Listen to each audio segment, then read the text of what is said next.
My dad, who was a retired police officer, said that if I called the cops, they wouldn't really be of any help unless they were catching the person in the act.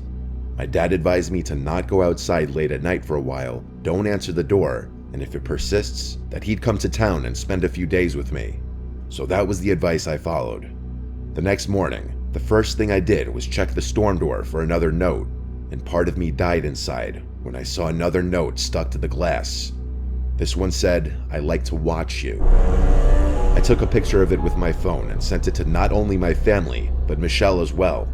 I asked Michelle if she had any kinds of issues with certain men or any stalkers. She acted appalled and shocked when I sent her a picture of the note and told her about the knocks. She assured me that she didn't have any stalkers and that she was in a long-term relationship. Still, I wasn't entirely convinced. I left a note on the door after work that day, saying, "If you're looking for Michelle, she does not live here. She only rents this house out. If you continue to come here, I will be reporting this to the police." Doing this gave me a level of comfort, actually. I thought this would end things. That night, every waking minute was spent with anxiety, worrying about hearing knocks at the door again. To my relief, there were none tonight. I went to sleep in relative peace, thinking my note worked. The next morning, I opened the door and removed my note from the glass, but then realized it wasn't my note. It was a new note, and it said, "I'm not looking for Michelle, I'm looking for you." And then it said my name, followed with, "I like watching you," like it said in the previous note. I sent it to my dad right away. I felt seriously ill. My dad packed a bag and drove up first thing. He was at my house by the time I got home from work. And work that day was rough because I couldn't think of anything except for this horrific situation. I even wondered if someone in my office could have been doing this, like this creepy guy Fernando. My dad and I waited to call the police together until later in the night when we figured whoever was doing this may be hiding out there already. We wanted them to see the police presence. We spoke with an officer outside. My dad said it must have been a busy night since they only sent one. My dad, being a retired police officer, obviously didn't hurt in this whole situation. After the officer left with his report, my dad stayed out on the front stoop for hours, even after I went to sleep. Obviously, the person didn't return that night, and I moved out once I was able to pack all my things. Michelle was completely understanding. Thankfully, whoever was stalking me at that house didn't follow me to my new place, likely eliminating the possibility that it was a coworker. So I will likely never know who it was.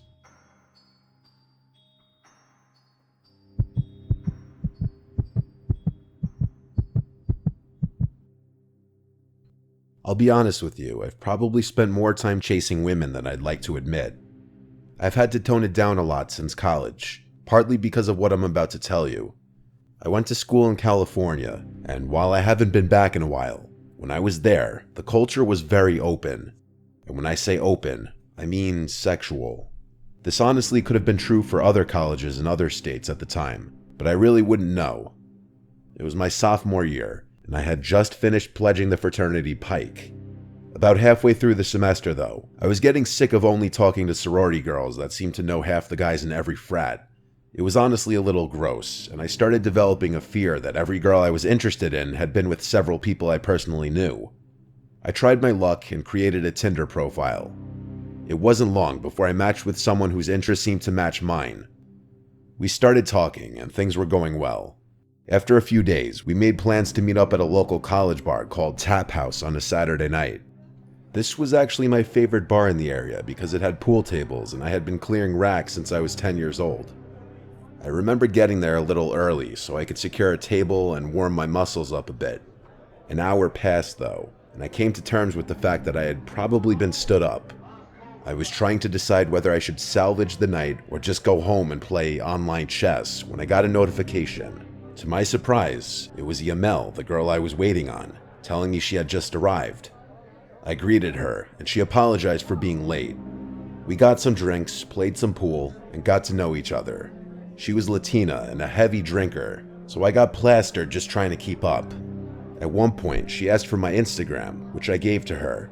10 seconds later, I found myself staring at a collection of explicit photos she had just sent me. I was confused, but in my drunken state, I wasn't going to complain. Before I could even respond, she told me, "Your turn," which I figured could only mean one thing. Honestly, if I hadn't been so drunk, I probably would have questioned why we were sending pictures to each other when we were literally 5 feet apart, but I didn't have the foresight. I complied with her request. We laughed about the whole thing, and that was that. A few hours later, things at the bar were starting to wind down. I was planning on inviting her to my place, but she beat me to it, asking if I could spend the night at hers. I agreed, and we left the bar. I couldn't even walk in a straight line. It was honestly embarrassing. We Ubered to her apartment, which was actually in Oakland, something I hadn't realized before. Honestly, red flags should have been going off in my brain the moment we crossed into Oakland. She unlocked the door of her apartment and stepped aside so I could go first. I took a few steps inside and heard the door shut behind me.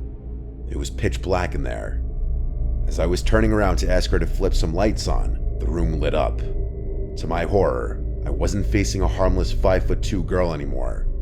Instead, 2 massive bald dudes with tank tops were standing in front of the door with their hands clasped. I turned around, and there was another white bald dude in front of me. I wish I could tell you more about the room I was in, but it was honestly difficult for me to recall small details of that night. I couldn't fight or flee, so I just froze. The guy in front of me began telling me my own name, birthday, and age. He then went on to say that the girl I had just gone out with was 17, meaning I had received and sent explicit pictures to a minor. He then suggested that I do what I was told, which I did. The 2 guys behind me confiscated my phone, wallet, and keys, all of which I gave up without a fight.